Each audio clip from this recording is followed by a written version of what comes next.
OTT web series content பொறுத்தவரையில maximum ஒரு thriller ஜானர்லயோ horror ஜானர்ல இருக்கு.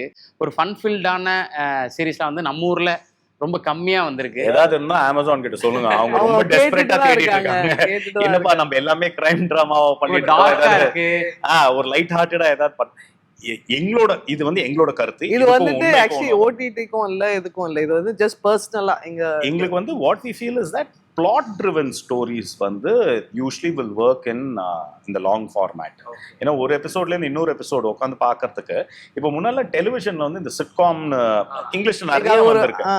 அந்த சிட்காம் ஃபார்மேட் வந்து ஓடிடிக்கு வந்து கரெக்டா ஒர்க் ஆகுமான்னு எனக்கு தெரியல. என்னன்னா டிவினால நீங்க வந்துட்டு ஒரு ஹேபிட் இருக்கும். நம்ம சின்ன வயசுலயும் நான் வந்துட்டு 7 மணிக்கு போட்டு விட்டுருவோம். ஸோ அது வந்துட்டு என்ன போதோ அது பாட்டுக்கு நம்ம பார்ப்போம். இப்போ வந்துட்டு இந்த சாய்ஸ் வந்துட்டு 7 மணி இல்லை, நீங்க எப்போ வேணா பார்க்கலாம் இல்லையா? ஸோ அப்போ வந்துட்டு உங்களுக்கு நிறைய ஆப்ஷன்ஸ் இருக்கு. நீங்க 7 மணிக்கு வந்தா இது போட்டீங்கன்னா இதுதான் வரும் இல்லை, நீங்க நிறைய ஆப்ஷன்ஸ் இருக்கு. ஸோ இந்த பிளாட் ட்ரிவன் லைக் வந்துட்டு ஏதாவது என்ன நடக்க போகுது ஒரு மிஸ்ட்ரி இருந்துச்சுனால நம்ம நெக்ஸ்ட் பார்க்கறதுக்கு ஒரு தூண்டுதல் இருக்கும். அதுதான் ஐ திங்க்.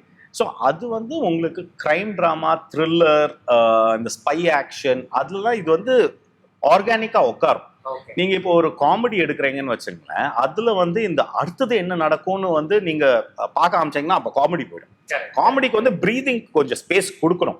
அந்த காமெடி வந்து கனெக்ட் ஆகலன்னு வச்சுங்களேன் ஒரு எபிசோட் மேல தாங்காது.